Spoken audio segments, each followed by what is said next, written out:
The dumbbell lateral raise can be a tricky exercise to master if you don't understand some key principles. In this tutorial, I'm going to take you through a step-by-step process that I've developed and teach to my clients. I know it works because all my clients can perform the exercises correctly and efficiently from the very first session. By the end of this video, you'll gain a solid understanding of the exercise and avoid making common mistakes. If you just take a seat on the edge of the bench and just make sure your feet are close together or hip width apart.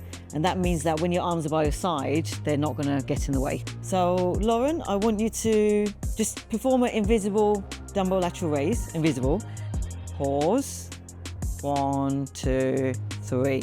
Good. Now do one more, but pause at the top.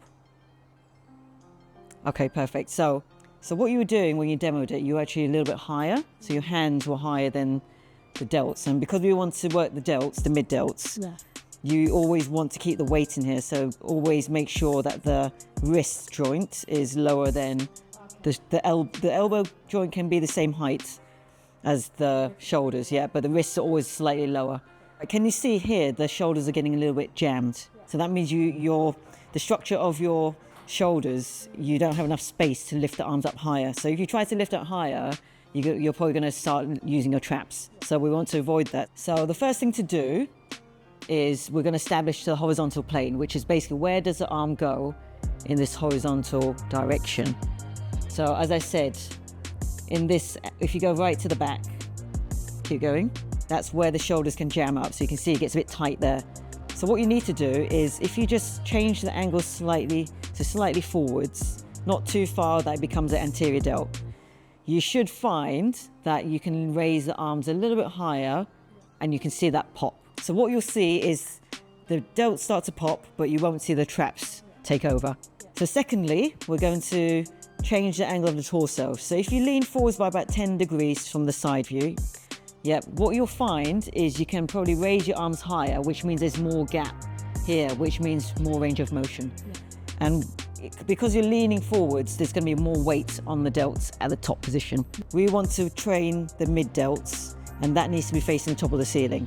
So the rotation of the arm really matters in this exercise, because if you rotate one way, so you open up the shoulder joint, you're going to start working the anterior delts, which we work too much of already. We do that in every single chest exercise, so we really don't have to work that. The mid delts never really gets trained, so this is why we do this isolation exercise to train that. So one of the ways you can check if you're at the right angle is through the elbow crease. Yeah.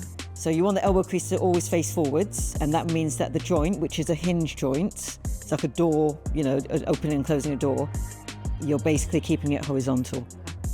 Does that make sense? So the bones here, can you see, it's stacked on top of each other. If you just lower the arms and then go back to the top position. Good. So we're looking for this joint to rotate. So you're looking for the arm to rotate in the shoulder socket. Yeah. Yep. And to test it, if you just bend your arms, good. Can you see how the forearm is the same angle as this, the upper arm? Now, what happens if you straighten the arms again and then lower the dumbbells, the invisible dumbbells, and then do another rep? And now you can see the elbow crease is facing the ceiling. Now, if you bend the arms fully, can you see how that angle changes? So you can see how much you rotated from the shoulder joint.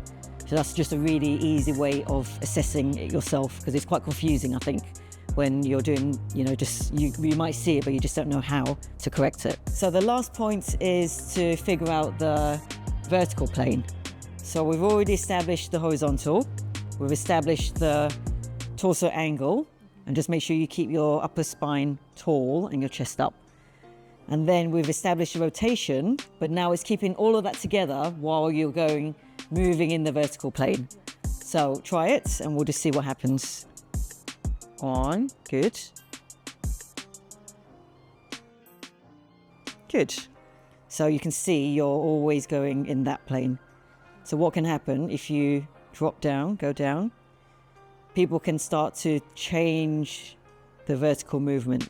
So they'll start going this way, which changes the horizontal plane.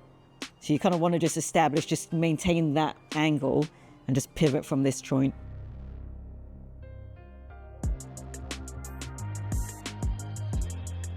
So the last thing we need to look at is what's happening in the wrist. So you have to make sure that the pinky finger is always higher than the thumb.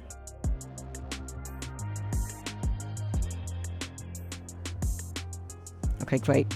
So the horizontal plane, you're hitting it in the right angle.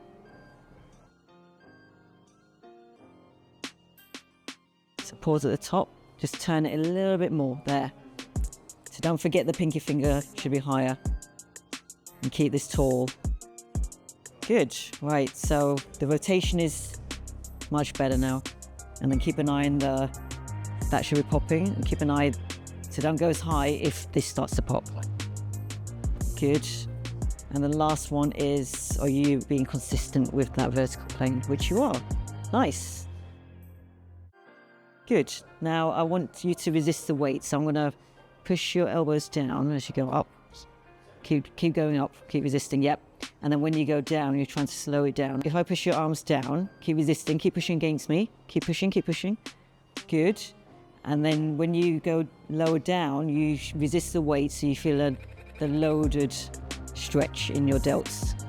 Common mistake number one is when the hands are higher than the elbows.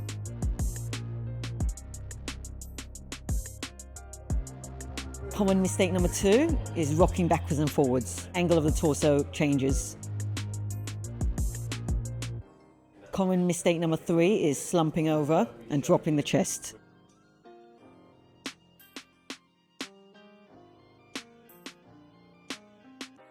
Common mistake number four is cranking the neck.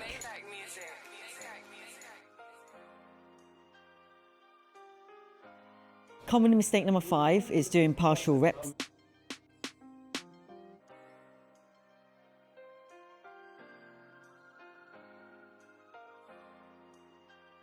Common mistake number six is no control.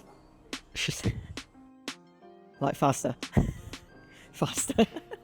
I hope you found this video useful. Stay tuned for more videos like this.